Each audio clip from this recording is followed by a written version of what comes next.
Ventures. Well, good evening, and thank you so much for coming this evening. My name is Cherie, and I am the director and the executive director of Kitchen Food Ventures. What is Kitchen Food Ventures? Kitchen Food Ventures is a commercially shared kitchen, soon to come, that will allow low-income entrepreneurs, caterers, culinary students, farmers that need to add value to a product, have the accessibility to come in and use an FDA fully approved kitchen. How does that help them? It stops them, number one, because they typically do not have the resources to go out and lease a building, pay $3,000 or $4,000 a month, and they really don't have $100,000 to go out and invest in all this expensive commercial equipment. But they could afford to come into a kitchen that's already there and pay on a pay-per-use basis. Who believes in Kitchen Food Ventures? The U.S. Department of Agriculture believes in Kitchen Food Ventures. They awarded Kitchen Food Ventures a grant this year in the amount of $75,000 to do the feasibility study, which is currently ongoing. USC, Vertebrate School of Engineering, proudly believes in Kitchen Food Ventures.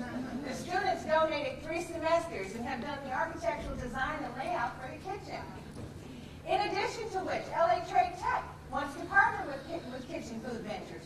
They want a presence off campus in order to be able to conduct classes. The Food Network is interested in taking food ventures across the country once the kitchen is up and going. There is, the closest kitchen around of this nature is located north of Sacramento.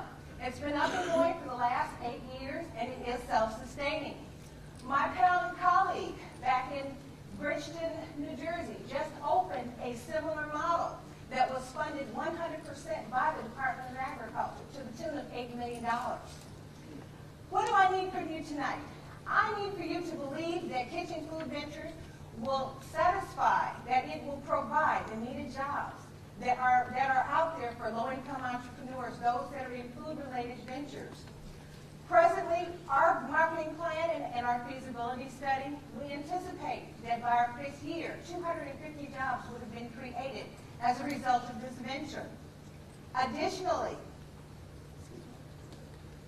we are looking not only to provide jobs, but to provide an avenue where people will have the skill to not only start a business, but grow it, expand it, and make it self-sustaining.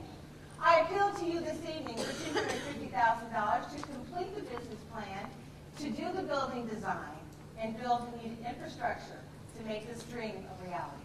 Thank you.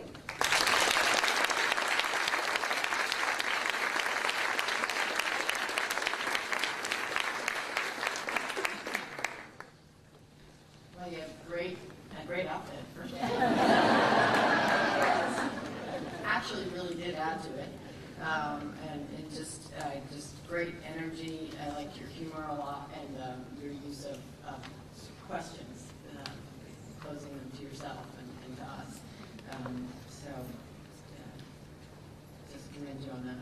Thank you. Recognizing it's not yourself, you brought up the Sacramento entity, and I would have liked, if you were going to use that as an example, you said they've been up for 8 years, if you give us at least some quick overview of how that has worked as far as number of people using it and who are the tech using it.